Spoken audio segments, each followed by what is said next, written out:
Ako, tiwala din naman tayo sa kay Senator Ping Lacson. Si Ping, fair siya.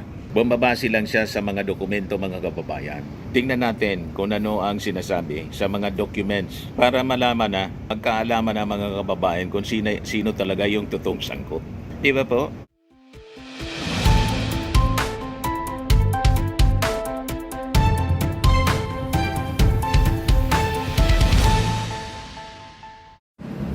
Hello po mga kababayan, si Dante Maravillas. So bukas, Monday mga kababayan, resume uli yung Senate investigation, Senate Blue Ribbon Committee investigation sa flood control scandal sa pangunguna mga kababayan ni Senator Ping Lacson. Exciting nga niya Mr. Maravillas. Exciting po. Para niya Mr. Maravillas, mas exciting yung background ko. Iba na naman na niya yung location mo ngayon. Ito yung bago naming tirahan mga kababayan. Napakaganda ng paligid po. Di ba? Nakaka-relax mga kababayan. Yan ang aking workstation ko to. Pag nandito tayo sa ating bagong tirahan, ito yung makikita ninyong background. Kasi ito yung workstation mga kababayan. Walang istorbo rito mga kababayan. Buwelo tayo na mag-vlogging dito. Di ba? Magandang mag-discuss ng mga issue sa politika, yung mga mainit na issue sa politika. Anyway, going back sa ating topic, ito yung balita ngayon. Senate Blue Ribbon Panel begins probe of Cabral files Monday. So dito mga kababayan, magkakaalaman na. Imbitado yata si DDS Representative Leandro Libiste. Kaya lang sabi ni Libiste, huwag ninyo ako anyang papatayin. Sabihin mo sino ang gustong pumatay sa'yo. Kasi pag ako ay pinatay ninyo, madrama masyado itong si Libiste. Hindi man siya aktor. Anak siya ni Loren, na hindi man po artista si Loren. Ewan ko kung kanino nagmana. Masyado kasing madrama. May paiyak-iyak pa. Papasok-pasok ka sa ganyang problema pagkatapos. may ganyang drama ka. Kasi kung papatayin ninyo ako, lalabas ang lahat ng katotohanan. This is just the tip of the iceberg. At yung buong gobyerno madadamay. Idamay mo na. Sino tinatakot po ninyo? Diba? Ilabas mo na. Kumbaga, may gusto kang ilabas. Isabit mo na yung gusto mong isabit. Unang-una, sabi ni DPWH Secretary Vince Dizon. Ayan Libiste not authorized to copy Cabral files from DPWH computer. Hindi siya otorisado, punersa niya. At nang kunin niya mga kababayan yung files na sinasabi, hindi niya agad nilabas. Nilabas niya nung patay na si Cabral. Kaya nga sabi ng mga legal experts, hindi niya basta pwedeng gamitin yung mga dokumento. Kasi who knows, baka niya dinoktor na. O di ba? Kasi matagal bago mga kababayan ilabas niya. At nang nilalabas niya yung Cabral files na sinasabi, sabi nga ng iba, hindi man niya siya Cabral files, Libiste files na, kasi hindi siya authenticated. So talagang nakakaduda. Sige ang pa-interview. Other than pa-interview, sige ang post niya. At paunti-unti, patingi-tingi niya. Mga kababayan na nilalabas yung sabi laman ng Cabral files. O ngayon, dito mo ilabas lahat. Tingnan natin kung ano yung magiging evaluation ng Senate Blue Ribbon Committee sa sinasabi mong Cabral files. Ngayon, with that statement na kinalalabas niya may gustong pumatay sa kanya at parang hindi siya sigurado na pupunta because of the threat. So kaabang-abang ito mga kababayan bukas sa Senate Blue Ribbon Committee hearing ni Ping Lacson kung pupunta ba para doon niya isaysay. Ano nga ba ang laman nitong Cabral files na sinasabi niya at sino-sino yung sangkot. among the senators, among the congressmen, among the executive officials dito sa madawakang pagnanakaw sa pondo ng gobyerno sa mga projects ng DPWH, mga kababayan. So yan ang aabangan natin bukas. So sabi diyan sa balita, the Senate Blue Ribbon Committee will begin examining documents left behind by the late Public Works Undersecretary Catalina Cabral when it resumes hearings on the flood control bribery scandal bukas po. Sabi ni Ping Lacson, the panel will ask officials from DPWH na i-authenticate yung mga documents now known as the Cabral files. Na yung, sabi, yung ibang kopya nasa posisyon na ng ibang nasa posisyon na ni Lacson.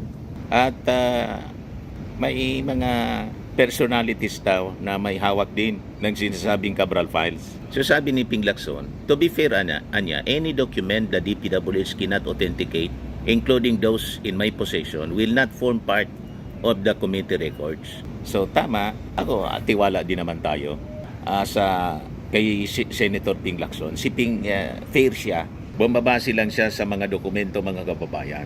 Tingnan natin kung ano ang sinasabi sa mga documents para malaman na, magkaalaman na mga kababayan kung sino talaga yung totoong sangkot. Di ba po? So sabi dito, the outcome of the authentication process is expected to shape the direction of the Senate investigation into alleged budgetary manipulation and project irregularities within the DPWH. So sabi po ni Ping Lacson, the anticipated absence of former DPWH Secretary Manny Bunuan from January 19 hearing will not derail the inquiry, though it may weaken Bunuan's position. Choice na rin na mga kababayan ni Bunuan kasi nag-request ng extension ng bakasyon niya sa Amerika. Naduda natin, he is buying time para makagawa ng paraan kung paano mga kababayan malusutan yung mga problema na kanyang ginasangkutan. Di ba? At pag nagkagipitan mga kababayan, malamang mag-disappear na ng tuluyan, magtago na kung saan. Pero sabi nga natin, pasa saan itong mga sangkot na to, maabot pa rin mga kababayan ng kamay ng batas. Gaano man katagal. But the government is dead serious mga kababayan. Natuldukan ang mga anomalyang ito na dekada-dekada na po na nangyayari sa ating gobyerno. Nakita ninyo yung pag-inspection. First time na gawin ng isang DPWH secretary. Kaya saludo tayo mga kababayan kay Vince Dizon. Talagang nakikita natin yung sincerity niya. At sa utos ng ating Pangulong Bongbong Marcos, mangyayari first in 50 years ang Maharlika Highway, dinevelop po ng tatay ng ating Pangulong Bongbong Marcos. 50 years ago, sabi ni Vince Dizon sa kanyang pag-drive. Nag-drive siya mismo at saka sumakay ng bus for him to experience mga kababayan. Ano yung sakripisyo na na-experience ng ating mga kababayan? Mga kababayan ko lalo. Siyempre to Bicol siya, Maharlika Highway. Gaano katindi ng sakripisyo mga kababayan? In risk sa kanilang pagbabiyahe. Manila to Bicol, Bicol to Manila. So ginawa yun po ni Vince Dizon. At sabi niya, titigilan na natin yung mga patsi-patsi na mga rehabilitation nito. Repairs. Walang katapusang repair mga kababayan. Kasi yung walang katapusang repair, walang katapusang corruption kasi po. There should be a major rehabilitation. At hindi mga kung sino-sino lang na mga contractors, mga kababayan, ang gagawa, mga Japanese contractors na, sabi ni Vince Dizon. You see, ngayon, going back dito sa investigasyon mga kababayan, importante talaga na matukoy kung sino itong mga sangkot sa DPWH, mga congressmen. Palabigasan po nila itong mga public works projects, lalo na po ang flood control. Dito sila tumitiba talaga. Ang daming yumaman sa DPWH, mga district engineers, regional directors, siyempre mga congressmen at senators. So critical itong ginagawa na investigasyon ng Senate Blue Ribbon Committee para finally masampaan po ng kaso at makulong itong mga magnanakaw sa gobyerno na matagal na po nilang ginagawa sa pakikipagsabuatan po sa bawat isa. Nagsasabuatan po sila para magpayaman sa kanilang sarili. So sabi po ni Ping Lacson, kahit wala si Bunuan, it will not derail the inquiry, pero it will weaken his position. Sabi ni Ping Lacson, he has to explain the submission of false data on grid coordinates to Malacanang, sabi ni Lacson, referring to allegations previously raised in connection with DPWH project listings. Na gano, nag-submit ng maling coordinates po para linlangin yung di ba? Linlangin po yung investigasyon ng gobyerno.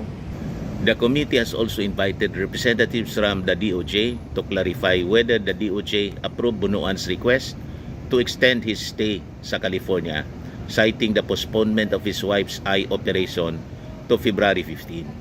Sabi ni Lacson, the panel may consider allowing Bunuan to testify via video conference but only under strict conditions.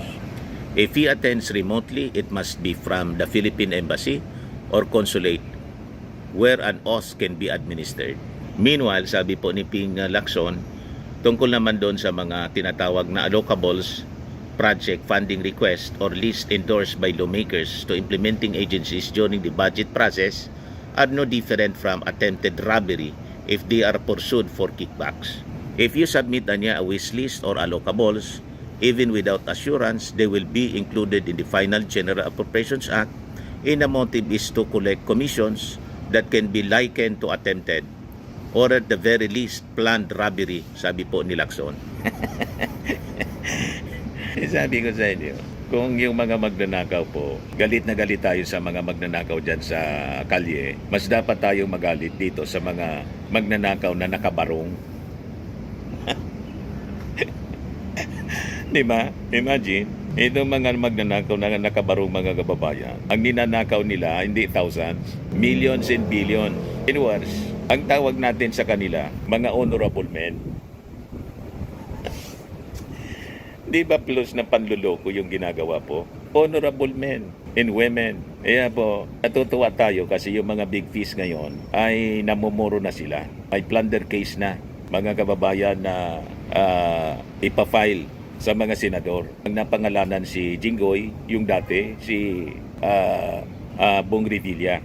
So sabi ni Ping Lacson, he emphasized that while legislators may legitimately request funding for projects that are well studied and responsive to constituents' needs, such requests should not be made while the national expenditure program is still being drafted by the executive branch.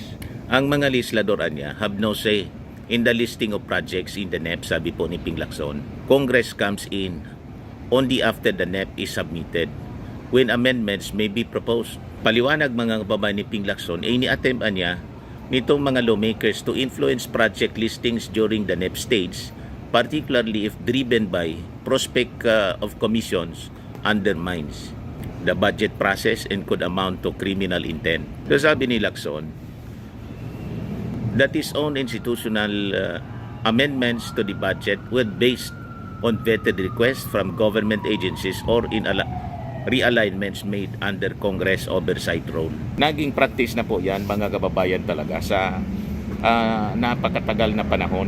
Budget preparation pa lang, comes now the legislator, senador, congressman, kanya-kanya pong singit para ipasok yung kanilang mga projects na ang intensyon, mangupit.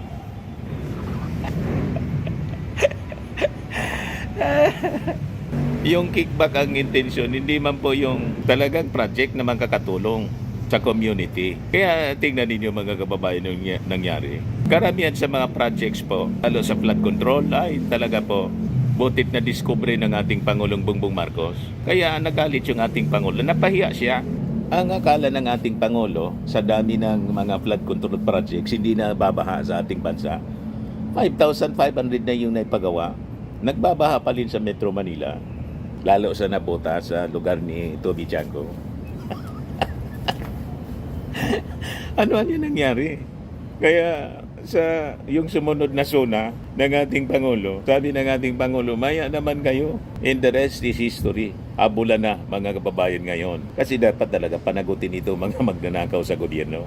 Nasa-sacrifice po yung future ng ating bansa. Kaya tayo naghihirap. In words, yung peligro na dinudulot po nito sa buhay ng ating mga mamamayan. Nakita ninyo nangyari sa Cebu. ng tinamaan ng dilubyo. At dito sa Metro Manila, talagang nakakaawa yung ating mga kababayan dahil sa massive na nakawan. Ito si Subpena for Revilla Estrada over plunder cases out this week. Paulit-ulit na lang itong dalawang senador. Walang kadala-dala. Kaya pa talaga mga kababayan, tuluyan na to. Yan lang po mga kababayan, si Dante Maravillas. Bye-bye po. God bless.